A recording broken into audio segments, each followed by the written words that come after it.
අපේ රටේ අධ්‍යාපන ක්‍රියාවලිය නූතන ලෝකයට ගැලපෙන්නේ නැති ක්‍රියාවලියක් බව අපේ රටේ අධ්‍යාපනය තුලින් පැහැදිලි වෙනවා. මේ රටේ අධ්‍යාපනය ඇතුලේ පදනම තරංගයයි. ඒක ඇතුලේ තියෙන්නේ අනිකා අභිබවා යෑමයි. ආත්මාර්ථකාමී සමාජයක් ඇතුලේ ඉඳගෙන යහපත් රටක් මේ අධ්‍යාපන පද්ධතිය තුළින් අපි කොහොමද මේ කියන තරංගය හරහා නිර්මාණය කරන්නේ? ඒක ගොඩනගන්න බෑ. තවත් දරුවෙක් තමන්ගේ දරුවට වඩා හොඳට ඉගෙන ගන්නකොට ඒක දැකලා එක අම්මා කෙනෙක් ඊර්ෂ්‍යා කරනවා නම් අපේ රටේ අධ්‍යාපන ක්‍රමයේ ඇතුලේ තියෙන අර්බුදය මොකක්ද කියලා අපිට පැහැදිලිවම වටහා ගන්න පුළුවන්. ඒ අම්මව ඔටුනු පලන්දල අභිෂේක කරවන අධ්‍යාපන මාෆියා ටියුෂන් කාරයෝ අධ්‍යාපනය මංකොල්ල කන රටක් මේක. අපේ රටේ අධ්‍යාපනයේ ඛේදවාචකය නාඩගමක් කරගෙන ඉවරයි.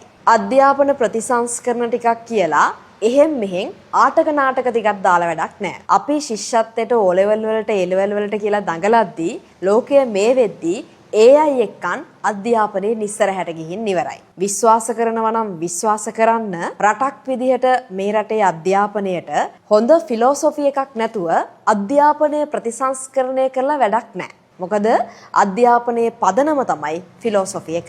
අධ්‍යාපන ප්‍රතිසංස්කරණ කියලා කරන්නේ නීති ගෙනල්ලා ගුරුවරුන්ගේ අතපය බඳින එක නම් සමලිංගිකත්වයේ ප්‍රවර්ධනය කරන වැඩසටහන් අධ්‍යාපනයට ඇතුළත් කරනවා නම් ජාතියේ පදනම අනන්‍යතාවයේ වෙච්චි ඉතිහාසයේ විෂය ඉවත් කරන්න උත්සාහ කරනවා නම් මේව ඇතුලේ රටක් දියුණු වෙන්න පුළුවන් අධ්‍යාපන ක්‍රමයක් හැදෙනවද? කොහෙත්ම නැහැ. අපි දකින්නේ අපේ රටේ අනාගතය විනිවිද අරයි යන්න පුළුවන් අධ්‍යාපන ක්‍රමයක් තුලින් මේ රට දියුණු කරන්න පුළුවන් කියන එක විතරයි.